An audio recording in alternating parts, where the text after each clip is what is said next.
Good morning दोस्तों। आप सभी का स्वागत है हमारे यूट्यूब चैनल अनुज रघुवंशी ऑनलाइन स्टडी पॉइंट्स पर। दोस्तों आज हम बात करने वाले 15 सितंबर की करंट अफेयर्स के बारे में। तो 15 सितंबर से जितनी भी इंपॉर्टेंट करंट अफेयर्स बन सकती है वो सब हम इस वीडियो में डिस्कस करने वाले हैं। साथ में डिस्कस करने वाले हैं स्टैटिक जीके को। ठीक है दोस्तों, अगर हम और जिन लोगों ने हमारा चैनल अभी तक सब्सक्राइब नहीं किया वो चैनल को सब्सक्राइब कर ले और वीडियो को लाइक एंड शेयर करना ना भूलें और बेल आइकन को दबाना ना भूलें ताकि आपको नई वीडियो का नोटिफिकेशन सबसे पहले मिलता रहे। और आपको अगर हमारी वीडियो का पीडीएफ चाहिए तो आप हमारे टेलीग्राम ग्रुप को ज्वाइन कर सकते हो, जिसका लिंक आप हम हमारे डिस्क्रिप्शन बॉक्स से देख सकते हो। चलिए शुरू करते हैं। फर्स्ट न्यूज है हमारी। प्रधानमंत्री नरेंद्र मोदी ने अंतर्राष्ट्रीय डेयरी महासंघ के विश्व डेयरी शिखर सम्मेलन का उद्घाटन किया है। किसने उद्घाटन किया? हमारे प्रधानमंत्री नरेंद्र मोदी ने विश्व डेयरी शिखर सम्मेलन का उद्घाटन कहाँ किया है? उत्तर प्रदेश के ग्रेटर नोएडा में और इंडिया एक्सपो सेंटर के अंदर। ठीक है दोस्तों, ये आपको याद रखना है। विश्व में डेयरी उद्योग को प्रेरित करने के लिए इस शिखर सम्मेलन का उद्घाटन किया गया दोस्तों, ये आपको याद रखना है। सेकंड न्यूज है, संयुक्त राष्ट्र विश्व पर्यटन संगठन के एक सहयोगी Pacific area travels writers association ने संस्कृति के लिए सर्वश्रेष्ठ गंतव्य के लिए पश्चिम बंगाल को अंतर्राष्ट्रीय यात्रा पुरस्कार 2023 से सम्मानित किया गया। तो कौन सा सम्मान है? अंतर्राष्ट्रीय यात्रा पुरस्कार सम्मान। और किसको सम्मानित किया गया? पश्चिम बंगाल को। ठीक है, और किसके द्वारा सम्मानित किया गया ये भी आपको याद रखना, Pacific area travels writers association के द्वारा। और ये किसकी सहयोगी संस्था है? ये है संयुक्त राष्ट्र विश्व पर्यटन संगठन की। ठीक है, संयुक्त राष्ट्र विश्व पर्यटन संगठन की सहयोगी है। कौन है? Pacific area travels writers association. और इसने पश्चिम बंगाल को सम्मानित किया है। कौन सा पुरस्कार दिया? अंतर्राष्ट्रीय यात्रा पुरस्कार 2023, ये आपको याद रखना है। और Pacific area travels writers association यात्रा लेखकों का एक पेशेवर संगठन है जिसकी स्थापना 1998 में की गई थी। कब की गई थी? 1998 में। ये भी आपको याद रखना है दोस्तों। नेक्स्ट न्यूज है, नई दिल्ली में इंटर यूनिवर्सिटी एक्सेलरेटर सेंटर के वैज्ञानिकों ने पूरे शरीर के क्लिनिकल स्कैनर के लिए एमआरआई मशीनों में इस्तेमाल होने वाला भारत का सुपर कंडक्टिंग मैग्नेट सिस्टम सफलतापूर्वक विकसित कर लिया है। एमआरआई की फुल फॉर्म क्या? Magnetic resonance imaging. Magnetic resonance imaging, ये भी आपको याद रखना है। Magnetic resonance imaging. ठीक है दोस्तों, तो एमआरआई में यूज होने वाली सुपर कंडक्टिंग मैग्नेट का सफलतापूर्वक परीक्षण किसने किया? नई दिल्ली के इंटर यूनिवर्सिटी एक्सेलरेटर सेंटर के वैज्ञानिकों द्वारा इसका सफलतापूर्वक परीक्षण कर लिया गया। ये आपको दोस्तों याद रखना है। नेक्स्ट न्यूज देख लेते हैं। तेलुगु अभिनेता तनिकेला भरानी को इस साल लोक नायक फाउंडेशन के वार्षिक साहित्य पुरस्कार के लिए चुना गया। तेलुगु अभिनेता तनिकेला भरानी को इस साल लोक नायक फाउंडेशन के वार्षिक साहित्य पुरस्कार के लिए चुना गया। किसको चुना गया? तनिकेला भरानी, ये आपको याद रखना है। नेक्स्ट न्यूज है, जॉन पियर्स और स्टॉर्म सैंडर्स ने यूएस ओपन में एक यादगार जीत हासिल की है, जो 21 साल में एक साथ अपने पहले ग्रैंड स्लैम में मिश्रित युगल खिताब जीतने वाली पहली ऑस्ट्रेलियाई जोड़ी बन गई है। तो मिश्रित ग्रैंड स्लैम युगल खिताब जीतने वाली ऑस्ट्रेलिया की पहली जोड़ी कौन सी है? जॉन पियर्स और स्टॉर्म सैंडर्स। और ये कौन से? यूएस ओपन में। ठीक है, यूएस ओपन में जीते हैं और वो भी मिश्रित जोड़ी में। मिश्रित युगल खिताब जीता है इसने ग्रैंड स्लैम का। ठीक है, और कौन सा? यूएस ओपन ग्रैंड स्लैम का। ठीक है, और ये साल में हमारे 4 ग्रैंड स्लैम होते हैं। इन चारों को हम कल डिटेल से डिस्कस कर लेंगे। तो चारों में पुरुषों में किसने जीता है, महिलाओं में किसने जीता है, ठीक है, और कौन से कोर्ट पे खेला जाता है? ऑस्ट्रेलियन ओपन हुआ, फ्रेंच ओपन हुआ, विंबलडन ओपन हुआ और उसी प्रकार से यूएस ओपन। पहला कौन सा होता है? पहला होता है हमारा फ्रेंच ओपन। ठीक है, दूसरा होता है हमारा पहला होता है ऑस्ट्रेलियन ओपन, दूसरा फ्रेंच ओपन, फिर विंबलडन ओपन, फिर यूएस ओपन। इस तरीके से क्रम वाइज हर साल इसी तरीके से होता है। ठीक है, कल हम इसको पूरी फुल डिटेल से एक वीडियो लेकर आएंगे जिसमें डिस्कस कर लेंगे। ठीक है, चारों ग्रैंड स्लैम्स को। नेक्स्ट देख लेते हैं। नीति आयोग ने बड़े पैमाने पर इलेक्ट्रॉनिक्स विनिर्माण के लिए उत्पादन लिंक्ड प्रोत्साहन योजना के तहत 32 लाभार्थियों को मंजूरी दी। कितने लाभार्थियों को मंजूरी दी है? 32 लाभार्थियों को। और किस लिए? इलेक्ट्रॉनिक्स विनिर्माण के लिए, इलेक्ट्रॉनिक्स विनिर्माण के लिए, ठीक है। और किसने दिया? नीति आयोग ने। नीति आयोग, इससे पहले नीति आयोग को किस नाम से जाना जाता था? योजना आयोग। योजना आयोग का ही नाम बदल करके क्या लिखा गया, क्या रखा गया? नीति आयोग। योजना आयोग की स्थापना कब हुई थी? 1950 में। 1950 में जब भारत देश हमारा आजाद हुआ था, उसके बाद क्या बनाया गया था? योजना आयोग। लेकिन अब 2015 के बाद इसका नाम क्या कर दिया? नीति आयोग। नीति की फुल फॉर्म क्या है? National institution for transforming India. National institution for transforming India, ये भी दोस्तों आपको याद रखना है। तो नीति आयोग से रिलेटेड कुछ न्यूज देख लेते हैं। नीति की फुल फॉर्म आपने देख लिया। नीति की national institute for transforming India, formation कब हुआ? 1 जनवरी 2015 में। 1 जनवरी 2015 में। और इसका कार्य क्या है? प्लानिंग कमीशन, ठीक है। इसका कार्य क्या है? प्लानिंग करना, ठीक है। इससे पहले इसको किस नाम से जाना जाता है? योजना आयोग। योजना आयोग, ये आपको याद रखना है। हेडक्वार्टर कहाँ है? नई दिल्ली में, ठीक है। चेयरपर्सन कौन है? नरेंद्र मोदी, भारत के प्रधानमंत्री नरेंद्र मोदी। वाइस चेयरपर्सन कौन है? सुमन बेरी। और इसके सीईओ कौन है? परमेश्वरन अय्यर। परमेश्वरन अय्यर इसके सीईओ चुने गए, जो अभी हाल ही में अपॉइंट किए गए थे। ये भी आपको याद रखना है दोस्तों।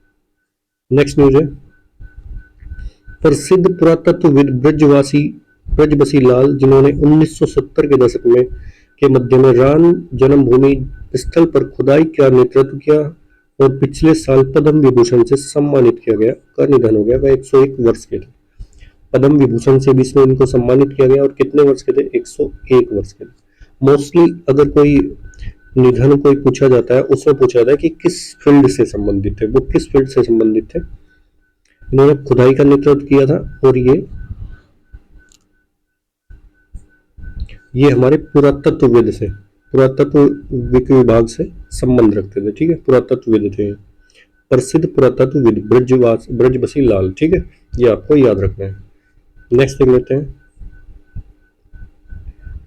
हाल ही में हरियाणा राज्य में दुनिया का सबसे बड़ा हड़प्पा संस्कृति संग्रहालय स्थापित किया गया। सबसे बड़ा हड़प्पा संस्कृति संग्रहालय स्थापित किया गया, ठीक है। कहाँ स्थापित किया गया? हरियाणा में। हाल ही में हरियाणा राज्य में दुनिया का सबसे बड़ा हड़प्पा संस्कृति संग्रहालय स्थापित किया गया। और हड़प्पा के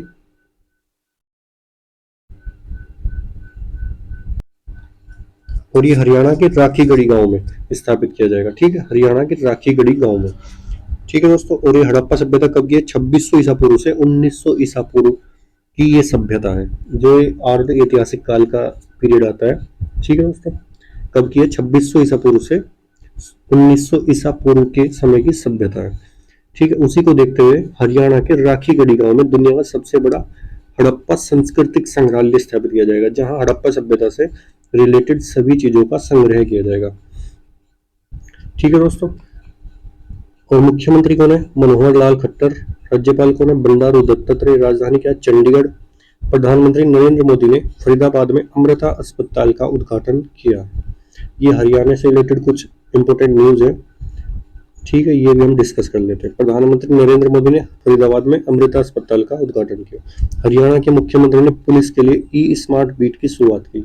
हरियाणा के मुख्यमंत्री ने सोनू फोगाट की पुस्तक अष्टांग योग का विमोचन किया। अष्टांग योग किसकी पुस्तक है? सोनू फोगाट। ये भी आपको याद रखना है। हरियाणा में हवाई टैक्सी सेवा शुरू की गई। Kaleshwar national park, Sultanpur national park, Nahar जीव अभयारण्य, खपरदास जीव अभयारण्य, चिलचिला जीव अभयारण्य wild life sanctuary, Gorakhpur atomic power plant कहाँ स्थित है? ये भी हरियाणा राज्य में स्थित है।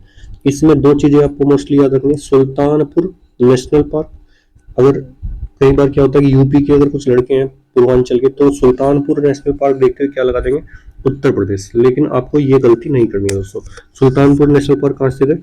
हरियाणा राज्य में। और गोरखपुर एटॉमिक पावर प्लांट भी कहाँ स्थित है? ये भी हरियाणा राज्य में स्थित है, ना कि उत्तर प्रदेश राज्य में, क्योंकि गोरखपुर उत्तर प्रदेश का एक जिला है जिसके नाम पर एटॉमिक पावर प्लांट का नाम रखा गया। गोरखपुर एटॉमिक पावर प्लांट कहाँ स्थित है? हरियाणा राज्य में। ये भी आपको याद रखना है दोस्तों।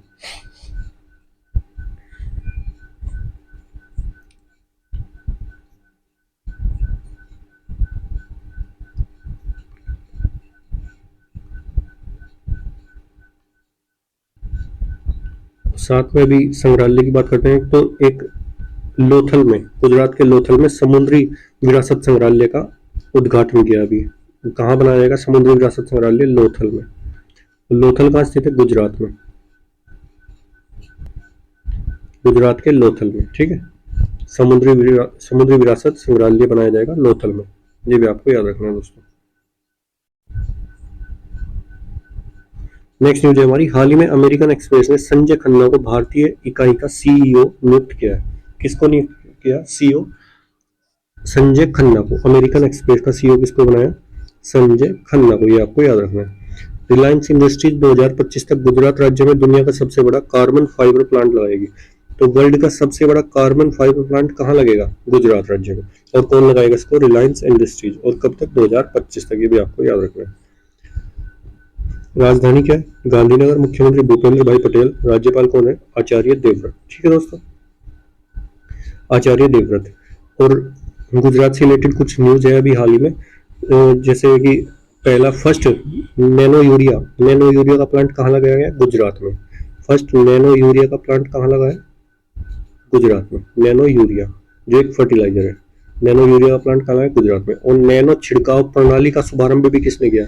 गुजरात के मुख्यमंत्री भूपेंद्र भाई पटेल ने। ये भी आपको याद रखना है दोस्तों। ठीक है, ये आपको याद रखना है। और अभी मैंने ऊपर आपको बताया गुजरात के लोथल में समुद्री विरासत संग्रहालय बनाया जाएगा। लोथल में समुद्री विरासत संग्रहालय कहाँ बनाया जाएगा? लोथल में। ये भी आपको याद रखना है दोस्तों। नेक्स्ट देख लेते हैं, हाल ही में सीबी जॉर्ज को जापान में भारत के नए राजदूत के रूप में नियुक्त किया गया। किसको नियुक्त किया गया? सीबी जॉर्ज को, ये आपको याद रखना है। हाल ही में क्वाड समिट जापान में संपन्न हुआ था। क्वाड समिट कहाँ संपन्न हुआ है? जापान में। जापान की राजधानी टोक्यो में। जापान के मुख्यमंत्री कौन है?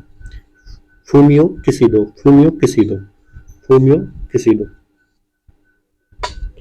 लेकिन अभी जो पिछले महीने जापान के पूर्व प्रधानमंत्री थे, उनका अभी एक गोली के कांड में अभी उनकी हत्या कर दी गई थी। क्या नाम था उनका? Shinzo Abe. ये भी आपको याद रखना है। शिंजो आबे कौन थे? जापान के पूर्व प्रधानमंत्री। अब फिलहाल में कौन है? फूमियो किसीडो। जापान की राजधानी क्या है? टोक्यो।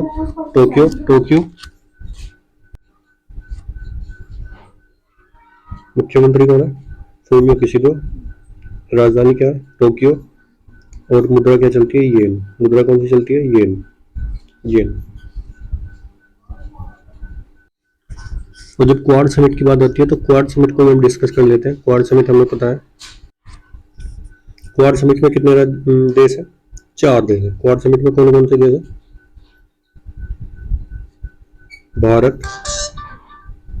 भारत, जापान, ऑस्ट्रेलिया और यूएसए।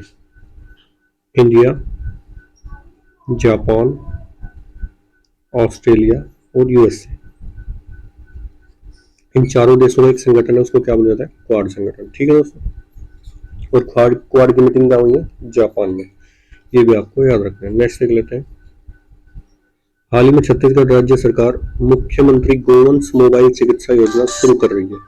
गोवंश मोबाइल चिकित्सा योजना कहाँ स्टार्ट हो रही है? छत्तीसगढ़ राज्य में। छत्तीसगढ़ के मुख्यमंत्री कौन है? भूपेश बघेल।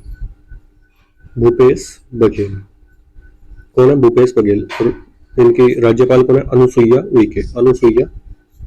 उइके। और छत्तीसगढ़ की राजधानी क्या है? रायपुर। इसका एक शहर और है, नया रायपुर अलग है और रायपुर अलग है। रायपुर इसकी राजधानी है, लेकिन नया रायपुर एक अलग शहर है। तो नए रायपुर का नाम बदलकर क्या रखा गया? अटल नगर। ये भी आपको याद रखना है।